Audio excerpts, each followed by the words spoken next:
ஆண்டவரும்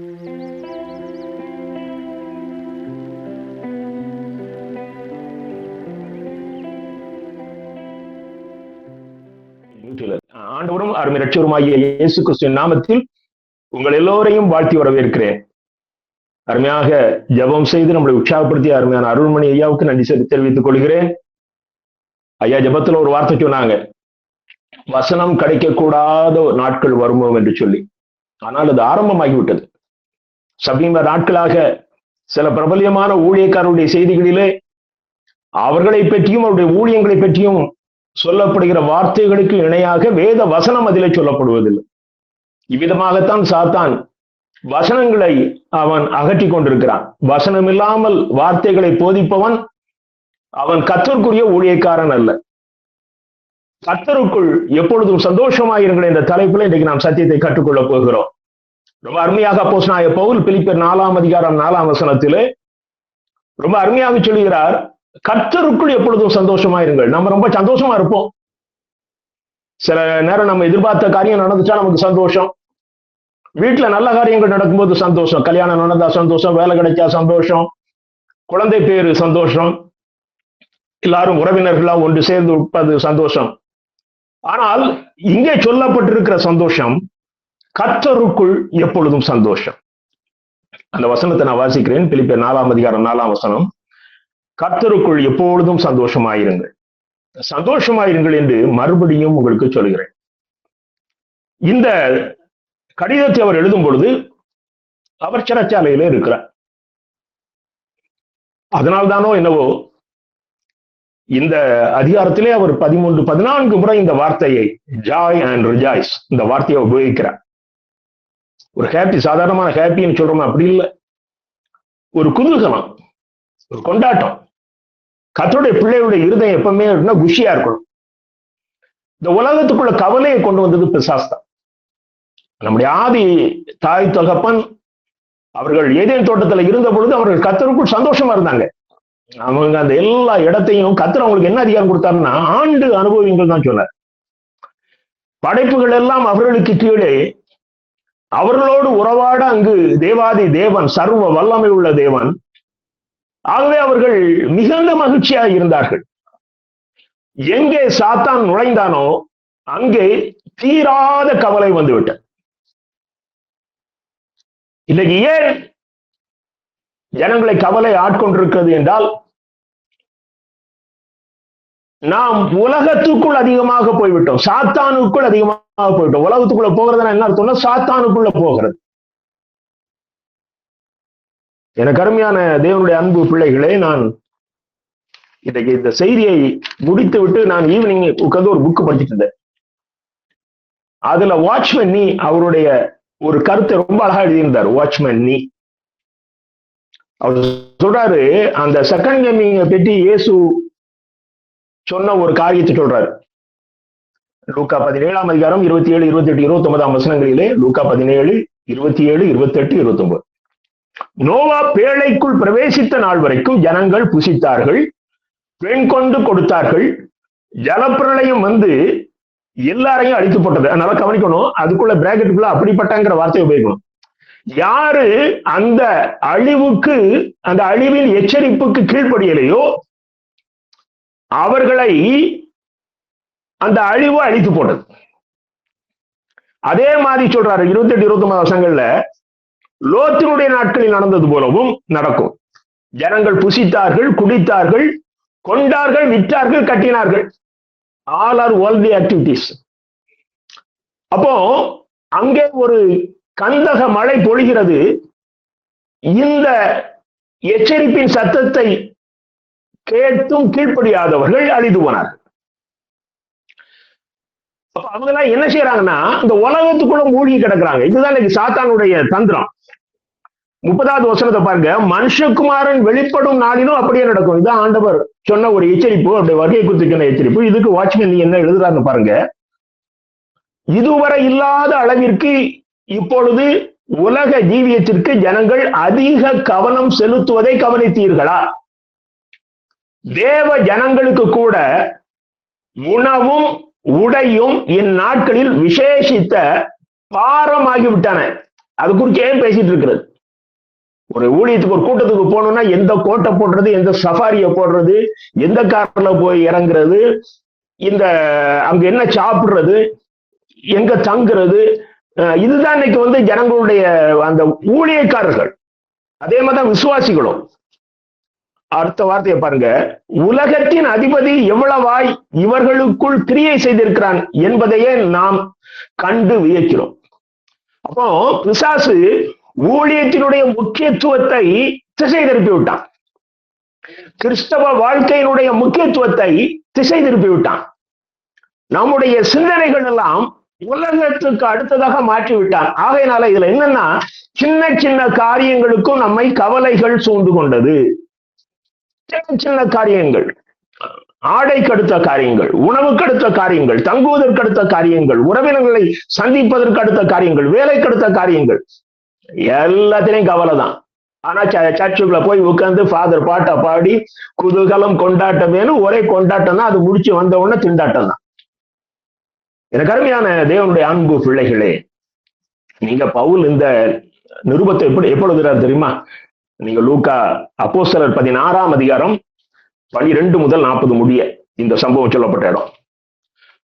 அங்க அவரு சிறைச்சாலையில் இருக்கிறாரு, பவுலும் சீலாவும். இதுதான் அவருடைய கடினமான சூழ்நிலை. அங்கிருந்து வருகிற வார்த்தைகள் எல்லாமே நீங்கள் கர்த்தருக்குள் சந்தோஷமா இருங்கள். அவங்க சந்தோஷமா இருந்தாங்க. அவர்கள் உள்ளறையிலே தொழு மரத்திலே கால்கள் கட்டப்பட்டிருந்ததா. 2 காலையும் உள்ள நுழைச்சி மேல ஒரு கட்டைய, ஒரு ஹோல் உள்ள கட்டையை போட்டு மாட்டிடுவாங்களா.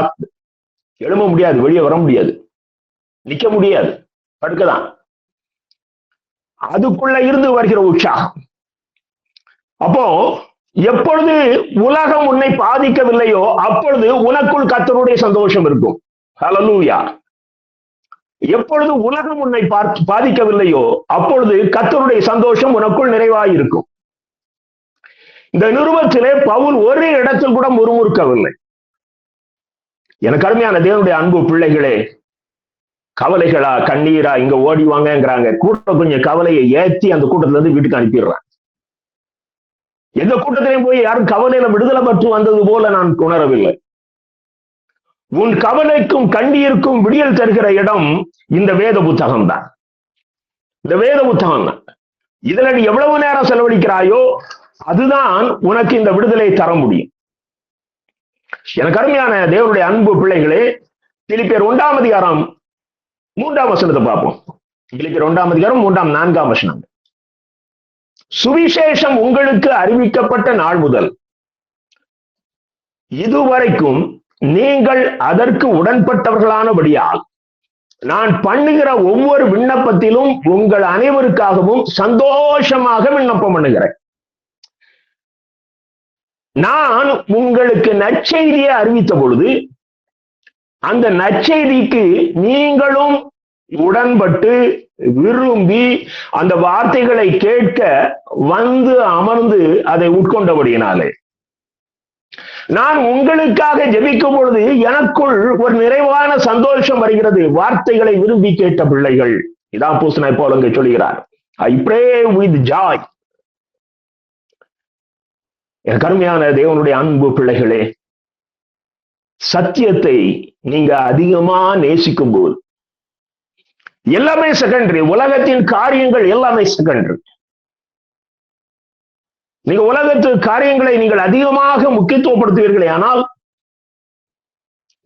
கொடூரமான உலகங்க. இந்த உலகத்துக்குள்ள எல்லாமே மாய். ஆனா நான் ஏதோ இருக்கிறதே என்று நினைத்து அதற்கு வாழ்க்கையின் ஒரு நாளில் 90%, 95%, இன்னும் சிலர் 100% பேர் தான் கிறிஸ்தவன், முழுமையாக உலகத்துக்கு கொடுத்து விட்டு தன் வாழ்க்கையினுடைய அத்தனை எஃபர்ட்டையும் உலகத்துக்கு கொடுத்து விட்டு உன் இறுதி நாட்களிலே உன்னிடத்திலே வந்து ஜெபிக்கிற பிரபலியமான ஊழியக்காரரினாலே உனக்கு எந்த ஆசீர்வாதமும் கிடைக்க போவதில்லை. நேற்றைய தினத்துல நாங்கள் குடியிருக்கிற சென்னையில குடியிருக்கிற இடத்துல ஒரு தாயார் தன்னுடைய மகளை ஸ்கூல் கூட்டு போறாங்க. குட்டி பிள்ளைய, அந்த பெண் குழந்தை இதோ பிரைமரி படிப்பாங்க போல, பிரைமரி செக்ஷன்ல இருப்பாங்க போல, கிளாஸ்ல இருப்பாங்க போல. வழக்கமாக தகப்பனார் கார்ல கொண்டு விடுவாரு. அன்னைக்கு தகப்பனார் பிஸியா இருந்ததுனால தாயார் 2 வீலர்ல கூட்டு போயிருக்கிறாங்க. ஒரு ஆக்சிடென்ட், 2 பேருமே அந்த இடத்துல காலமானார்கள். மிக கடினமான ஒரு செய்தி. இப்படித்தான் அந்த தகப்பனாருக்கு இருந்த ஒரு குழந்தையும் இல்லை, தன்னுடைய துணைவியாரும் இல்லை. எத்தனை கற்பனை கோட்டைகள். அந்த வீட்டை இப்பதான் வாங்கியிருப்பாங்க. 1 இயர்க்குள்ளதான் அந்த வீடு எல்லாருமே வாங்கினாங்க, ஒரு பிளாட்.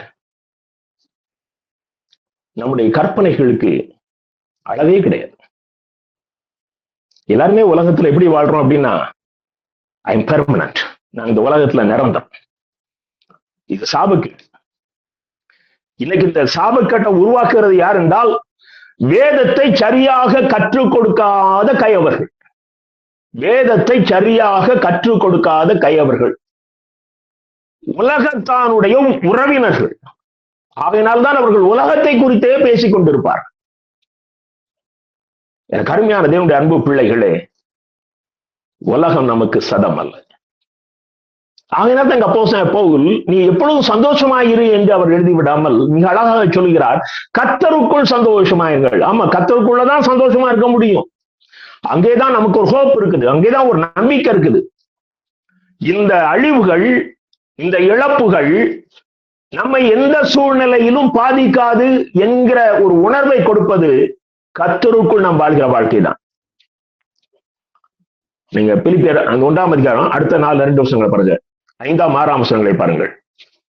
உங்களில் நற்கிரியையை தொடங்கினவர் அதை இயேசு கிறிஸ்துவின் நாள் பரியந்தம் முடிய நடத்தி வருவார் என்று நம்பி நான் உங்களை நினைக்கிற பொழுதெல்லாம் என் தேவனை ஸ்தோத்தரிக்கிறேன்.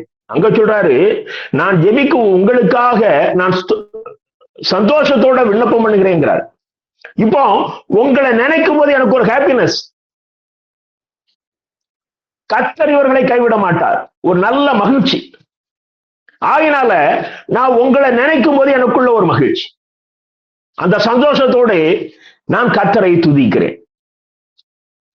எனக்கு அருமையான தேவனுடைய அன்பு பிள்ளைகளே, தன் நிலையை அல்ல, தான் எடுத்த முயற்சியின் பலனை பார்த்து மகிழ்ச்சி. நான் சிறைச்சாலையில இருக்கிறேன் அப்படிங்கிறது எவ்வளவு சோர்வு. நான் இனி ஊழியம் செய்ய முடியுமா? இந்த ரோம சிறையிலிருந்து விடுதலை கிடைக்குமா? இந்த ரோம சிறைக்கு வந்து எத்தனை பேர் தூக்கில சிலுவையில அறைந்து கொல்லப்பட்டிருக்கிறார்கள். அப்போ இதை குறித்த கவலை கொஞ்சம் கூட இல்லாம, நான் நற்செய்தி அறிவிச்ச அந்த சபை இன்றைக்கு எப்படி இருக்கிறது என்று சொல்லி அந்த நினைவிலே அவருக்குள் ஒரு பெரிய மகிழ்ச்சி. இதுதான் கர்த்தருக்குள் மகிழ்ச்சி. பிலிப்பியர் 3ஆம் அதிகாரம் 1ஆம் வசனத்தை பாருங்கள். பிலிப்பியர் 3:1, மேலும் என் சகோதரரே கர்த்தருக்குள் சந்தோஷப்படுங்கள், எழுதினவைகளையே எழுதுவது எனக்கு வருத்தம் அல்ல, அது உங்களுக்கு நலமாயிருக்கும். திருப்பி இந்த வார்த்தையை சொல்றாரு. அதாவது இவருடைய பாடுகளின் செய்தி அந்த ஜனங்கள் தவறா புரிந்து கொண்டு, சில நேரங்கள்ல நமக்கு ரொம்ப நெருக்கமானவர்களை குறித்து ஏதாவது அவங்களுக்கு பிரச்சனைனா பிசாசு நம்ம கவலைப்படும்படியா நெகட்டிவ் தாட்ஸை உருவாக்குவோம். எதிர்மறையான செய்திகள் நம்முடைய சிந்தனையில உருவாகும். இப்படி ஆயிருமோ. இதான் ஆண்டவருடைய பிள்ளைகள் ரொம்ப கேர்ஃபுல்லா இருக்கணும். கர்த்தரிடத்துல ஜெபித்து விட்டு அது அப்படியே நடக்கும், நான் ஜெபித்தது நடக்கும் என்று விசுவாசிக்கணும். ஆகவே அந்த ஜனங்களுக்குள்ள அப்படிப்பட்ட எதிர்மறையான சிந்தனை உருவாகிவிடக்கூடாது, சோர்ந்து போகக்கூடாது. அவர்கள் இந்த சத்தியத்தை விட்டு வழி விலகிவிடக்கூடாது என்பதற்காக அப்போஸ்தலன் பவுல் இந்த வார்த்தையை மறுபடியும் உபயோகிக்கிறார். கர்த்தருக்குள் சந்தோஷமாயிருங்கள், எழுதினதையே எழுதுவது எனக்கு வருத்தம் அல்ல. திருப்பி எழுதுறது எனக்கு கடினம் கிடையாதுயா. எனக்கு அருமையான தேவனுடைய அன்பு பிள்ளைகளே, கிறிஸ்துவனுடையவர்கள் அல்லது கிறிஸ்தவர்கள் சூழ்நிலையை பார்த்து அவர்கள் கவலைப்படக்கூடாது. தன் கரங்களிலே கிடைத்த வெற்றியை பார்த்து அவர்கள் உற்சாகமாகிவிடக்கூடாது. அவர்கள் பெற்றுக்கொண்டவைகள் அவர்களை பாதிக்கக்கூடாது. பெற்றுக்கொண்டாலும் சரி, பெற்றுக்கொள்ளாவிட்டாலும் சரி, எப்பொழுதும் கர்த்தர் என்னோடு இருக்கிறார் என்கிற மனதின்படி நாம் இருக்க வேண்டும். ஒரு நாளும் உலக பிரகாரமான நம்பிக்கை நம்முடைய வாழ்க்கையிலே மேலோங்கி விடக்கூடாது. எல்லாவற்றிலும் கர்த்தரையே சார்ந்திருக்கும். நாம் கர்த்தரை சார்ந்திருக்கும் பொழுது அப்போதான் நமக்குள்ள இந்த சந்தோஷம் வரும். நீங்க எப்போ உங்களுடைய சிந்தனையில நான் முழுவதுமாக கர்த்தரை சார்ந்து இருக்கிறேன் அப்படிங்கிற ஒரு சிந்தனை உருவாக்குகிறதோ அப்பொழுதுதான் நமக்குள் கர்த்தர் நமக்கு தருகிற மகிழ்ச்சி நிலைத்து நிற்க முடியும். இந்த பிலிப்பியர் 4ஆம் அதிகாரம் 11 முதல் 13 வசனங்களை பாருங்கள். பிலிப்பியர் 4ஆம் அதிகாரம் 11 முதல் 13 முடிய அத நிருபத்தை நிறைவு செய்ய போறாரு. ரொம்ப அழகா எழுதுறாரு. என் குறைச்சலினால் நான் இப்படி சொல்லுகிறது இல்லை, ஏனெனில் நான் எந்த நிலைமையில் இருந்தாலும் மனரம்யமாய் இருக்க கற்றுக்கொண்டேன். அதாவது அவருக்கு அங்க சிறைச்சாலையில இருக்கிறாரு. நான் எந்த நிலைமையில இருந்தாலும் நான் மனரம்யம், ரொம்ப அருமையா இருக்கு அந்த வார்த்தை. என் மனசு ரொம்ப அப்படி சந்தோஷமா இருக்குது. அதுக்கு முன்னால் அந்த வார்த்தையை ஏன் உபயோகிக்கிறாரு? எனக்கு ஒரு குறைவு இருக்கிறது, அந்த குறைவை நான் மறைத்து இந்த வார்த்தையை சொல்லவில்லை. அதுதான் அதுல முக்கியம். எல்லாத்தையும் மறைச்சு வச்சுக்கிட்டு நான் அப்படி சொல்லலை. எனக்கு அருமையான தேவனுடைய அன்பு பிள்ளைகளே, என்னுடைய அனுபவத்தை தான் நான் பேசிக் கொண்டிருக்கிறேன். கர்த்தருடைய பிள்ளைகள் ரொம்ப சாதாரணமா இருந்தாங்கனாலே இந்த மகிழ்ச்சி வந்து ரொம்ப எதிர்பார்ப்புகள் இல்லாமல், எதிர்பார்ப்பு இருக்கலாம், தேவைக்கு சில எதிர்பார்ப்புகள் இருக்கணும். அந்த எதிர்பார்ப்புகள் உலகத்தை சார்ந்ததாக இருக்கக்கூடாது. நமக்கு சில எதிர்பார்ப்புகள் இருக்கும், இது நடக்கணும் அது நடக்கணும், அது எல்லாமே கர்த்தரை சார்ந்ததாக இருக்கணும். அது 4ஆம் அதிகாரம் 12ஆம் வசனத்தை பாருங்கள். தாழ்ந்திருக்கவும் எனக்கு தெரியும், வாழ்ந்திருக்கவும் எனக்கு தெரியும், எவ்விடத்திலும் எல்லாவற்றிலும் திருப்தியாய் இருக்கவும், பட்டினியாய் இருக்கவும், பரிபூர்ணம் அடையவும், குறைவுபடவும் போதிக்கப்பட்டேன். எனக்கு அருமையான தேவனுடைய அன்பு பிள்ளைகளே, அவருக்கு ஒரு மனுஷனை சாதாரணமா பாதிக்கக்கூடிய அல்லது கவலையை உண்டாக்கக்கூடிய காரியங்கள் என்ன? தாழ்வு. இன்னொன்னு பாருங்க, பட்டினி. ஆனா இது எல்லாமே என்னை பாதிக்கலையா? தாழ்வும் என்னை பாதிக்கவில்லை, நிறைவும் என்னை பாதிக்கவில்லை. எவ்விடத்திலும் எல்லாவற்றிலும், அது கம்ஃபர்ட் ஜோனோ அல்லது டிஸ்கம்ஃபர்ட் ஜோனோ, எதுவும் என்னை பாதிக்கவில்லை. நான் பட்டினியா இருக்கவும் பரிபூர்ணம் அடையவும் போதிக்கப்பட்டேன் என்றால் நான் கற்றுக்கொண்டேன், நான் கர்த்தரிடத்துல கற்றுக்கொண்டேன். என் நிலைமையிலும் மனரம்யமா இருக்க நான் கற்றுக்கொண்டேன். 13ஆவது வசனம், என்னை பலப்படுத்துகிற கிறிஸ்துவினாலே எல்லாவற்றையும் செய்ய எனக்கு பலன் உண்டு. இந்த நம்பிக்கை வரணும், இந்த நம்பிக்கை வரணும். உங்களுக்குள்ள இருக்கிற கிறிஸ்துவினால் எதையும் சாதிக்க முடியும். எனக்கு அருமையான தேவனுடைய அன்பு பிள்ளைகளை பவுலுடைய வாழ்க்கையில பார்த்தோம். சிறைச்சாலையில ஒரு மனிதன் சாதாரணமாக வாழ முடியாத கடின சூழ்நிலையில இருக்கும் பொழுது அவருடைய வாழ்க்கையிலே, அவருடைய வாயிலே உருவான வார்த்தைகளை பார்த்தோம். இப்ப நம்ம ஆபகுக் தீர்க்கதரிசியின் புத்தகத்தை பார்ப்போம். ஆபகுக் 3ஆம் அதிகாரம் 17ஆம் 18ஆம் வசனங்கள். ஆபகுக் 3ஆம் அதிகாரம் 17ஆம் 18ஆம் வசனங்கள். அத்திமரம் துளிர் விடாமற் போனாலும், திராட்சை செடிகளில் பழம் உண்டாகாமற் போனாலும், ஒலிவ மரத்தின் பலன் அற்று போனாலும், வயல்கள் தானியத்தை விளைவியாமற் போனாலும், கிடையில் ஆட்டு மந்தைகள் முதலற்று போனாலும், தொழுவத்திலே மாடு இல்லாமல் போனாலும், டோட்டலா அவருடைய வீட்டுல எல்லாமே லாஸ். அதுதான் அவர் சொல்றாரு. இப்படிலாம் ஒரு சூழ்நிலை எனக்கு உருவானாலும் நான் கர்த்தருக்குள் மகிழ்ச்சியா இருப்பேன், என் தேவனுக்குள் களி கூறுவேன். எனக்கு அருமையான தேவனுடைய அன்பு பிள்ளைகளே, உள்ளமெல்லாம் இயேசுவின் அன்பினால் நிறைந்திருக்கும் போது உலக காரியங்கள் உன்னை பாதிக்காது. இன்றைக்கு நாம ஜீவனோடு இருக்கிறது ஆண்டோடைய சுத்த கிருபை. நாம் இந்த உலகத்திலே ஒன்றும் கொண்டு வந்ததும் இல்லை, ஒன்றும் கொண்டு போவதும் இல்லை. இப்பவுமே உங்களுக்கு ஒரு ஸ்டேட்டஸ் நீங்க பிக்ஸ் பண்ணாதீங்க. ஒரு ஸ்டேட்டஸ் நீங்க பிக்ஸ் பண்ணீங்கன்னா உங்களுக்கு கவலை வரும். அந்த ஸ்டேட்டஸை விட்டு குறையும் பொழுது உங்களுக்கு கவலை வரும். ஒரு சின்ன பாதிப்பு வந்தாலும் கவலை வரும். நீங்க நத்திங்னு நினைங்க. அதுதான் பவுல் சொல்றாரு. அப்போஸ்தலனாகிய பவுல் அவ்வளவு தெளிவாக ஏன் சொல்ல முடிந்தது என்றால், அவர் தன்னை குப்பை என்று சொல்லுகிறார். அதனால்தான் அவரால் மகிழ்ச்சியா இருக்க முடிந்தது. எந்த மனிதன் எனக்கு என் தகுதியை நான் விட்டுக் கொடுக்க முடியுமோ என்று எண்ணுகிறானோ, ஒரு ஊழியக்காரர் சொன்னார், அவர் கார்ல யாரையும் ஏற்றி கொண்டு போக மாட்டாரா.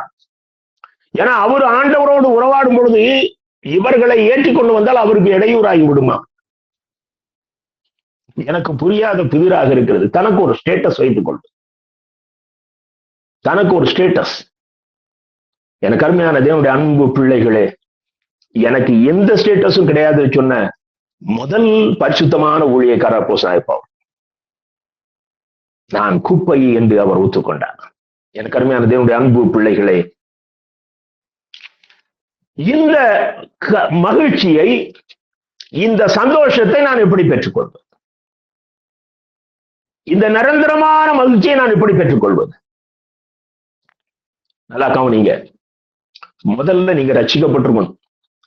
பாவ மன்னிப்பின் நிச்சயத்தை நீங்க பெற்றிருக்கணும்.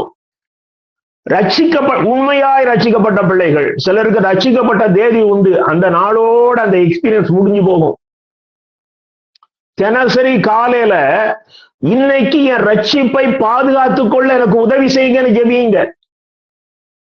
எந்த சூழ்நிலையும் என்னை பரிசுத்தத்தில் இருந்து விலக்கி விடக்கூடாது, என் இயேசுவினுடைய ஆளுகையில் இருந்து வெளியேற்றி விடக்கூடாது.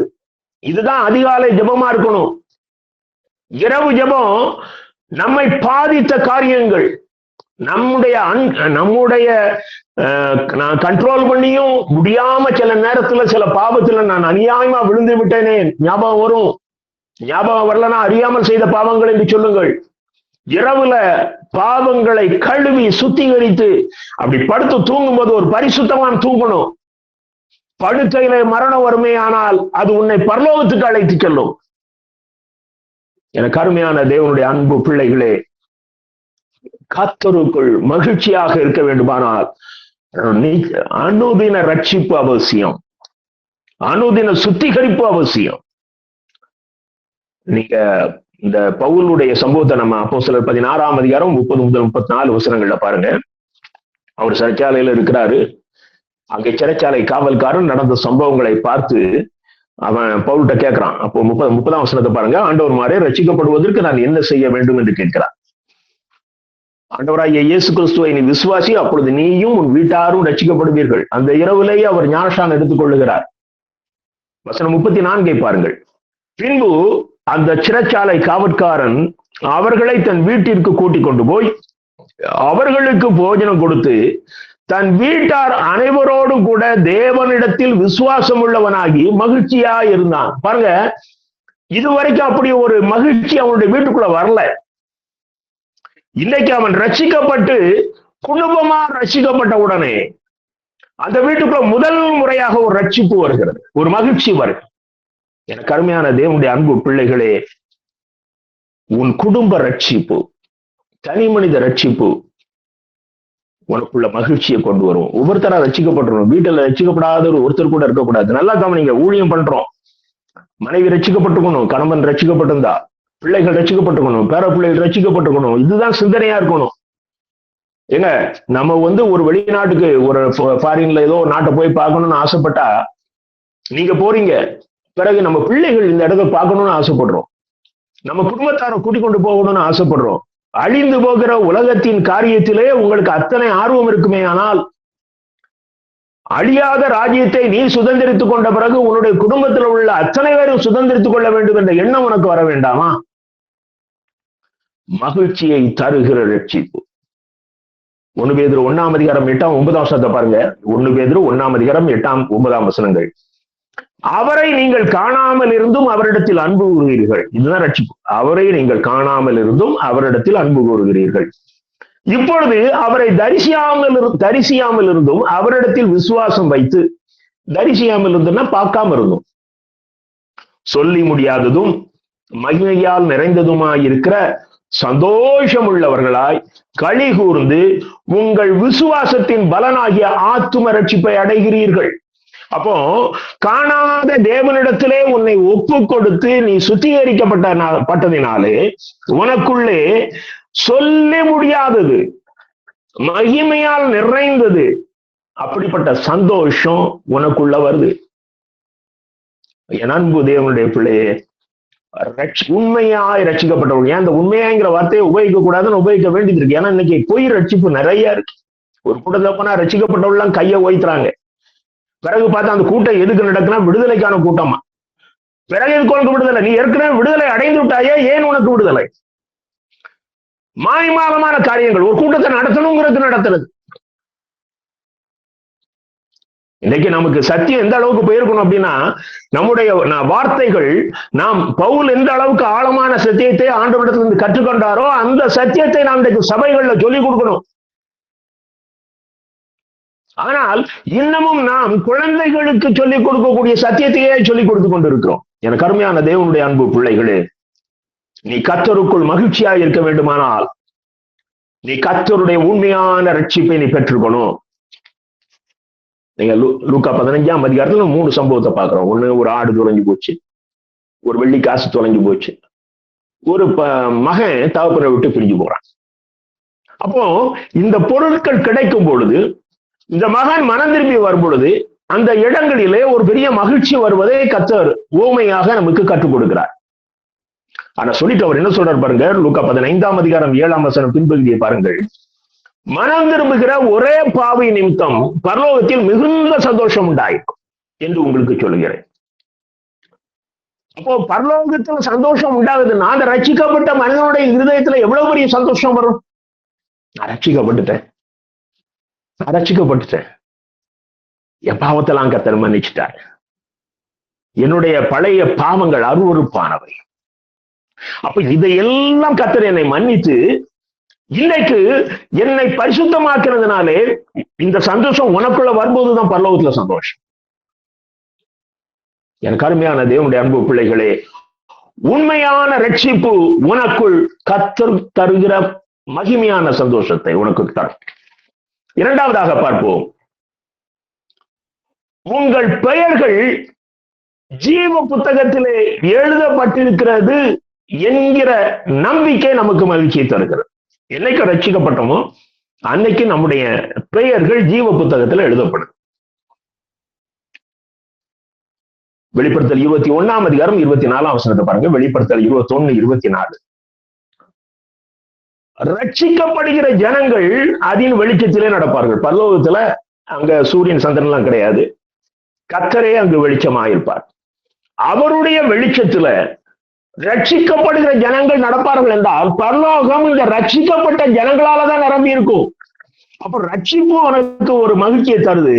இப்ப அடுத்தது உனக்கு எது மகிழ்ச்சி தருனா, நான் இப்ப செத்தா பரலோகம் போவேன், என் பேரு ஜீவ புத்தகத்துல இருக்குது, ஹல்லேலூயா. நான் இப்ப செத்தா பரலோகம் போவேன், இந்த நிச்சயம் வரணும் கிறிஸ்தவனுக்கு.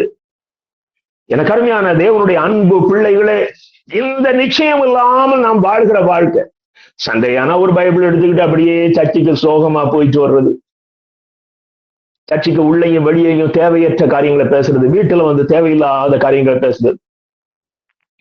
எனக்கு அருமையான தேவனுடைய அன்பு பிள்ளைகளே, என்னுடைய பெயர் ஜீவ புத்தகத்திலே எழுதப்பட்டிருக்கிறது என்கிற நிச்சயம் நமக்கு வரணுமே, அந்த ஹோப் நமக்கு வரணுமே. உண்மையாய் ரட்சிக்கப்பட்டிருந்தா அந்த ஹோப் வரும். வெளிப்படுத்தல் 21, 27 பாருங்க. வெளிப்படுத்தல் 21, 27. தயவு செய்து ஒரு பேப்பரோ ஏதோ வச்சு அதுக்கு வசனங்கள் எழுதுங்க. தீட்டுள்ளதும் அருவருப்பையும் பொய்யையும் நடப்பிக்கிறதுமாகிய ஒன்றும் அதில் பிரவேசிப்பதில்லை. நல்லா கவனிங்க. தீட்டுள்ளது, அருவருப்பை நடப்பிக்கிறது, பொய்யை நடப்பிக்கிறது, இது ஒண்ணும் உள்ள போக முடியாது. ஆட்டுக்குட்டியானவருடைய ஜீவ புத்தகத்தில் எழுதப்பட்டவர்கள் மாத்திரம் அதில் பிரவேசிப்பார்கள். என்ன அருமையான ஒரு அழுத்தமா அதை எழுதுகிறார் பாருங்க. ஆவியானவர் எப்படி யோவானுக்கு வெளிப்படுத்துகிறார் பாருங்கள். ஆட்டுக்குட்டியானவருடைய ஜீவ புத்தகத்திலே பெயர்கள் பொறிக்கப்பட்டவர்கள் மாத்திரம் அதில் பிரவேசிப்பார்கள். பரலோகம் எளிதல்ல. அப்போ நான் உண்மையா ரட்சிக்கப்பட்டிருக்கேன், என் பேரு ஜீவ புத்தகத்துல எழுதியிருக்கின்றது எவ்வளவு மகிழ்ச்சியை தரும். இன்னைக்கு மரித்தால் நான் இயேசுவோடு இருப்பேன். நான் ரட்சிக்கப்பட்ட நாளிலே அவரை முகமுகமாய் காணவில்லை, நான் அவரை தரிசிக்கவில்லை, ஆனால் நான் விசுவாச கண்களாலே பார்த்தேன். ஆனால் நான் பரலோகத்தில் இருக்கும் பொழுது நான் அவரை முகமுகமாய் பார்ப்பேன். எனக்கு அருமையான தேவனுடைய அன்பு பிள்ளைகளே, இயேசு கிறிஸ்து சீஷர்களை ஊழியத்துக்கு அனுப்புறார். அவங்க எல்லாரும் போய் ரொம்ப சந்தோஷமா வராங்க. பிசாசு எல்லாம் கீழ்ப்படிஞ்சது அப்படின்னு சொல்லி. ஏன்னா இன்னைக்கு அதுதான், இன்னைக்கும் அதுதான் நமக்குள்ள சந்தோஷம். ஊழியம் செஞ்சா நம்ம தலையில கை வச்சு ஜெபிக்கும் போது பிசாசு கதறி உடனே நமக்கு ஒரு சந்தோஷம் வருகிறது.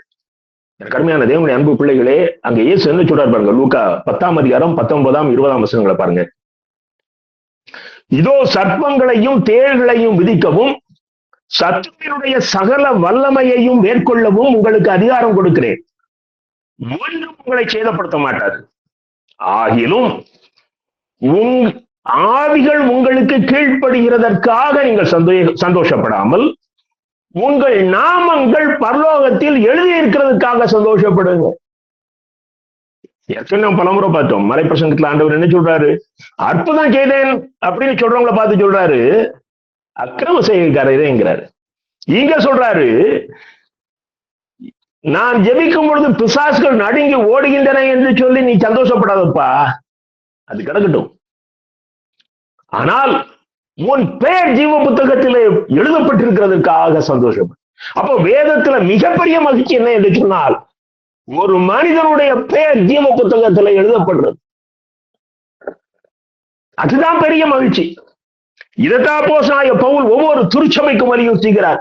இதைத்தான் ஆண்டவராகிய கர்த்தர் இயேசு கிறிஸ்து யோவானுக்கு வெளிப்படுத்தின அந்த காரியத்துல 7 திருச்சபைகளை நமக்கு முன் உதாரணமாக வைக்கிறார். நீ ஜீவ விருட்சத்தின் கனியை பூசிக்கணும், நீ ஜீவ கிரீடத்தை பெற்றுக்கொள்ளணும், நீ இப்படி வாழ்வாயானால் உன்னுடைய பெயர் ஜீவ புத்தகத்தில் அடிக்கப்பட வேண்டிய சூழ்நிலை வந்துடும்.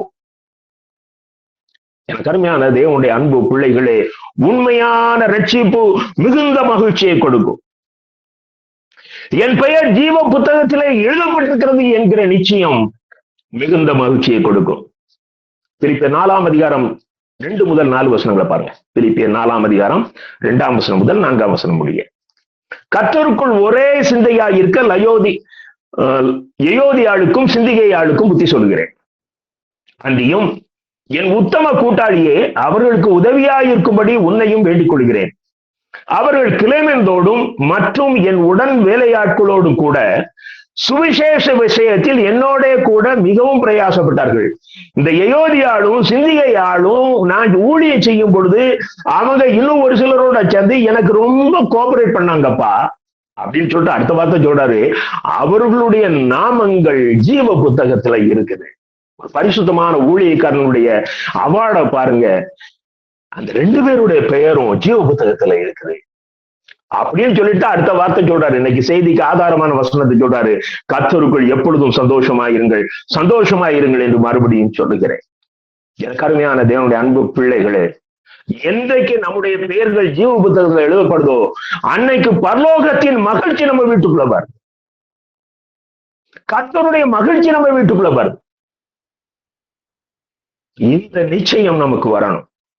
கர்த்தர் உடனே அந்த பெயரை அடிக்க மாட்டார். அதனால்தான் நான் சொல்றேன், ரட்சிக்கப்பட்ட பிள்ளைகள் டெய்லி நம்மளை சுத்திகரிக்கணும். காலையிலே சுத்தி இருப்பதற்கு கர்த்தருடைய உதவியை வாங்கணும். இரவிலேயே மன்னிப்பை பெற்றுக்கொள்ளணும். அன்றைக்கு அறியாமல் செய்த பாவங்களுக்கு உடனடியாக மன்னிப்பை வாங்கி என்னுடைய படுக்கையிலே நான் ஒரு பரிசுத்தமானாக நித்திரைக்கு செல்ல வேண்டும். 3வதாக பாருங்கள், இந்த மகிழ்ச்சி எப்போ கிடைக்கும்னா கர்த்தரோடு ஐக்கியமாக இருக்கும் பொழுது. மனுஷர்களோடு அதிக நேரம் செலவழிக்காதீர்கள். நீங்க மனுஷர்களோட பேசும் பொழுது அநேக பேதுருக்கள் வருவார்கள். பேதுரு தேவையில்லாம ஆண்டவர்கிட்ட பேசும்போது பேதுருவுக்கு ஆண்டவர் என்ன சொல்லுகிறார்?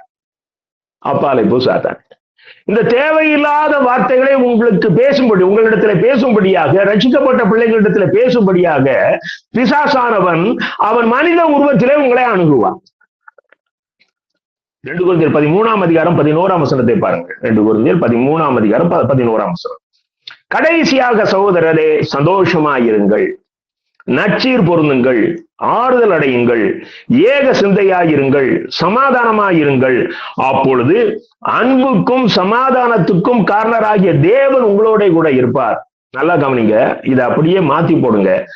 அன்புக்கும் சமாதானத்துக்கும் காரணராகிய தேவன் உங்களோட கூட இருப்பாரானால் உங்களுக்குள்ள ஒரு சந்தோஷம் இருக்கும், உங்களுக்குள்ள ஒரு மகிழ்ச்சி இருக்கும். அதனால்தான் நம்ம அந்த சபைகள்ல ஆலய ஆராதனை முடிஞ்ச உடனே அந்த 13ஆம் அதிகாரம் 2 கொரிந்தியர் 13:14 சொல்றோம். கர்த்தராகிய இயேசு கிறிஸ்துவினுடைய கிருபையும் பிதாவாகிய தேவனுடைய அன்பும் பரிசுத்தாவினுடைய ஐக்கியமும் உங்கள் அனைவரோடு கூட இருப்பதாக. இது வார்த்தை அளவுல என்ன பிரயோஜனம் இல்லை. இது இருக்குமே ஆனால் நமக்குள் ஒரு நிரந்தரமான மகிழ்ச்சி, கர்த்தருக்குள் மகிழ்ச்சி நம்மை ஆட்கொள்ளும். யோவான் 15:11 பாருங்கள். யோவான் 15:11. இந்த அதிகாரத்துல கர்த்தர் கொஞ்சம் அதிகமா கற்றுக் கொடுக்கிறார். என்னுடைய சந்தோஷம் உங்களில் நிலைத்திருக்கும் படிக்கும், உங்கள் சந்தோஷம் நிறைவாக இருக்கும் படிக்கும் உங்களுக்கு சொன்ன 2 காரியம் சொல்றாரு பாருங்க. என்னுடைய சந்தோஷம் உங்களை நிலைச்சிருக்கணும், உங்களுடைய சந்தோஷம் நிறைவான சந்தோஷமா இருக்கணும் அப்படின்னு சொல்லிட்டு அது எப்படி வரும் அப்படிங்கறது சொல்றாரு. யோவான் 15:14 என்னில் நிலைத்திருங்கள். யோவான் 15:4 என்னில் நிலைத்திருங்கள், நானும் உங்களில் நிலைத்திருப்பேன். கொடியானது திராட்சை செடியில் நிலைத்திராவிட்டால் அது தானாய் கனி கொடுக்க மாட்டாதது போல நீங்களும் என்னில் நிலைத்திராவிட்டால் கனி கொடுக்க மாட்டீர்கள். நம்ம எப்பவுமே ஆண்டவர் மேல, ஆண்டவருக்குள்ள இருக்கணும், ஆண்டவரோட இணைஞ்சு இருக்கணும். இன்னும் நீங்க நல்ல அருமையான ஆண்டுடைய பிள்ளைகள், இன்னும் அதிகமாக கர்த்தருடைய பாதத்தில் நேரம் செலவழிங்க. வேத புத்தகத்துக்கு வைத்து அதிகம் படிக்கிறதுக்கு நேரம் செலவழிங்க. ஜெபத்துக்கு நல்ல நேரம் செலவழிங்க. அதை விட அதிகமாக வசனத்தை படியுங்க. நீங்கள் வசனத்தை படித்து வசனத்தின் விசுவாசத்தின் மீது ஜெபிக்கணும். நமக்கு மளிகை கடை ஜெபக்குறிப்பு இருக்குது, எனக்கு அது வேணும் இது வேணும் என்று கேட்கிற ஜெபக்குறிப்பு அது அல்ல. இந்த வசனத்தை வாசித்து இன்னைக்கு எல்லாருமே கர்த்தரிடத்துல கேட்கணும், எனக்கு உங்க மகிழ்ச்சி வேணும்னு கேட்கணும். அவ்வளவு பாடுகள் சிலுவையை நோக்கி போகிறார், அந்த ஜனங்கள்லாம் கதறாங்க. அவர் என்ன அழகா சொன்னார் பாருங்க, எனக்காக அழாமல் உங்களுக்காகவும் உங்கள் பிள்ளைகளுக்காகவும் அழுங்க. உங்க வீட்டுக்குள்ள 1000 சாபம் இருக்குது, முதல்ல அந்த விடுதலை வேணும்னு சொல்லி அழு. எனக்கு அருமையான தேவனுடைய அன்பு பிள்ளைகளே, நீ கர்த்தரோடு இணைந்திருப்பாயா, உனக்குள்ள ஒரு பெரிய மகிழ்ச்சி உன் வீட்டுக்குள்ள வரும். அப்படி இணைஞ்சிருக்கும் போது என்ன நடக்கும் அப்படின்னா, நம்ம வீட்டுக்குள்ள காட்ஸ் பிரசன்ஸ் இருக்கும், தேவ பிரசன்னம் இருக்கும். கர்த்தர் வீட்டினுள் உலாவி வருவார். அவ்வளவு எளிதா பிசாசு உன் வீட்டுக்குள்ள வர முடியாது. வந்தா தெரியும், ஏன்னா அந்த வெளிச்சம் இருக்குமே.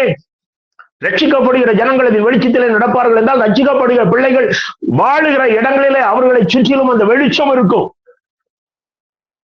இருளில் இருக்கிற ஜனங்கள் வெளிச்சத்தை கண்டார்கள். உன் வீட்டுக்குள்ள ஒரு வெளிச்சம் இருக்கும். பிசாசு வரும்போதே தெரியும், அது மனுஷ உருவத்துல வருகிறதா, டிவி உருவத்துல வருதா, பையன் உருவத்துல வருகிறதா, அல்லது நாம் செல்லுகிற இடங்களில வருகிற தவறான உபதேசத்துல வருகிறதா. என கருமையான தேவனுடைய அன்பு பிள்ளைகளே, யோவான் 15:8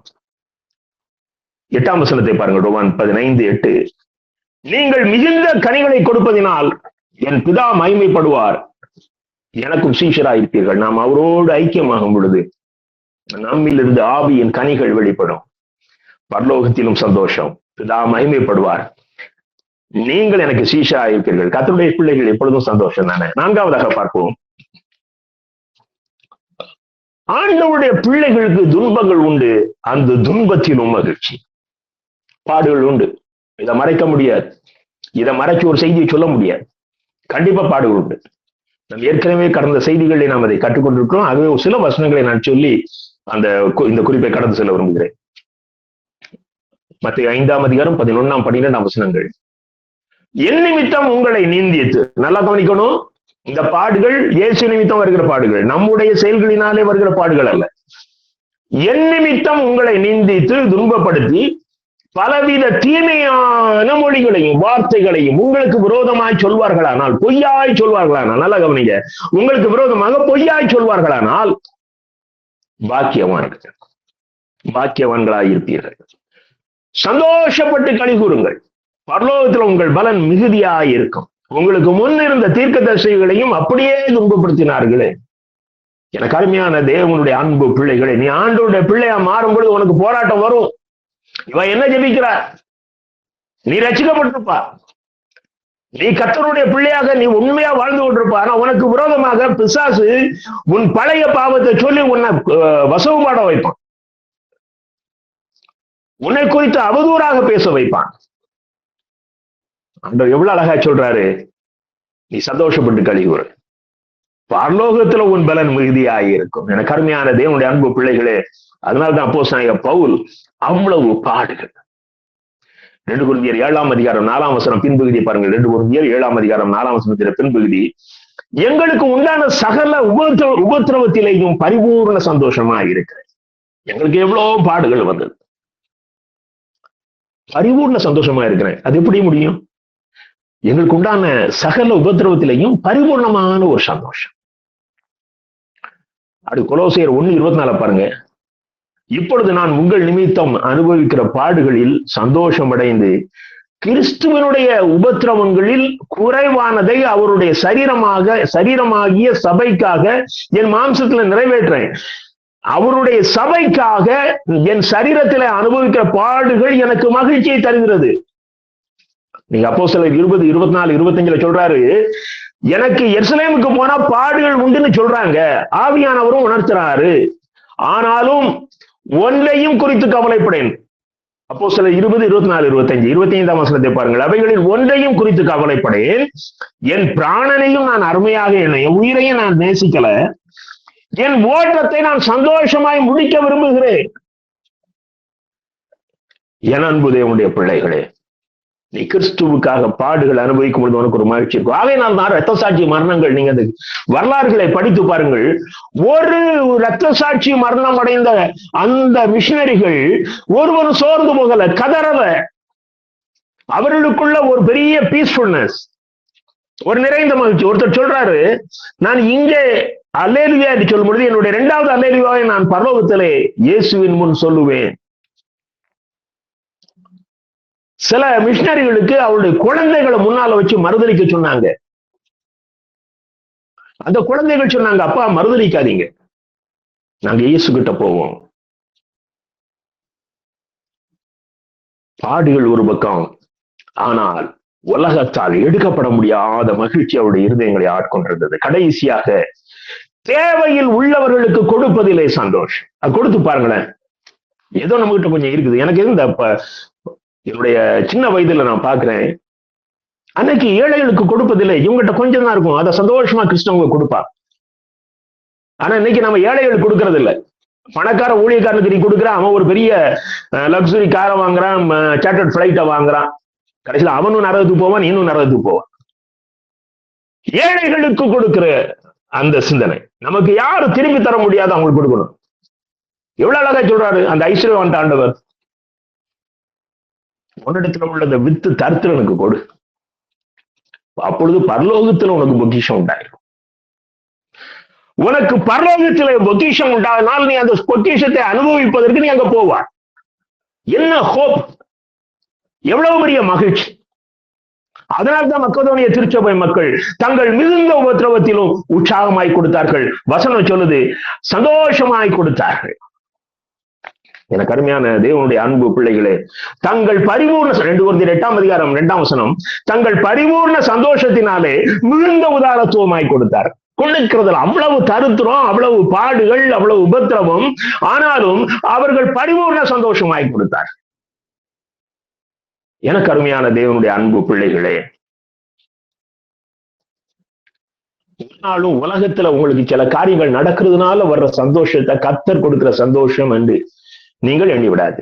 அது சாதாரணமா உங்களுக்கு வர்ற சந்தோஷம் ஆண்டவர் அறியாத பிள்ளைகளுக்கும் அதே சந்தோஷம் வரும். அவங்க வீட்டுல ஒரு கல்யாணம் நடந்தா ஒரு சந்தோஷம் வரும், அவங்க வீட்டுல நன்மையான காரியங்கள் நடக்கும்போது சந்தோஷம் வரும். ஆனா கர்த்தருக்குள் மகிழ்ச்சி என்பது அது எல்லா சூழ்நிலையிலும் உன்னை ஆட்கொண்டிருக்கிறது. இந்த உலக காரியங்கள் அந்த சந்தோஷத்தை உன்னிலிருந்து எடுத்துப்பட முடியாது. நீங்க எபிரேயர் 11ஆம் அதிகாரம் 25, 26ஆம் வசனங்களை பாருங்கள். எபிரேயர் 11, 25, 26 அங்க மோசையை குறித்து சொல்லப்பட்டிருக்கு. அந்த மோசை என்ன செய்யறாரு, அநித்தியமான பாவ சந்தோஷங்களை அனுபவிப்பதை பார்க்கணும், தேவனுடைய ஜனங்களோட துன்பத்தை அனுபவிப்பதையே தெரிந்து கொண்டு இனி வரும் பலன் மேல் நோக்கமாய் இருந்து எகிப்தில் உள்ள பொக்கிஷங்களிலும் கிறிஸ்துவின் நிமித்தம் வருகிற நிந்தைய அதிக பாக்கியம் என்று எண்ணினார். அன்னைக்கு இயேசு கிறிஸ்து வெளிப்படல, அவர் மனித உருவுல பிறக்கல. ஆனால் மிக அழகாக அங்கே எபிரேய நிருப ஆக்கியோன் அவர் ஒரு தீர்க்க தரிசனமாக சொல்லுகிறார். அவருக்குள்ள அந்த சிந்தனை இருந்தது. அவர் அங்கே இருந்தது. அவருடைய எழுத்தில் அவர் என்ன, யாரு அவர்? பார்வோன் வீட்டு பிள்ளையா? பார்வோனால தத்தெடுக்கப்பட்ட பிள்ளை, பார்வோன் குமாரத்தியால வளர்க்கப்பட்ட பிள்ளை. அவருக்கு என்ன பவர் கிடைக்கும்? அதை சொல்றாரு, அதான் அநித்தியமான சந்தோஷம். இன்னைக்கு ஒரு பேராயிராவதற்காக லஞ்சம் கொடுக்கிறோமே, எவ்வளவு கீழ்த்தரமாக நம்முடைய கிறிஸ்தவ சிந்தனை மாறி போச்சு. அதையும் சொல்றோம், காட்ஸ் சாய்ஸ் என்று சொல்கிறோம். சாபக்கு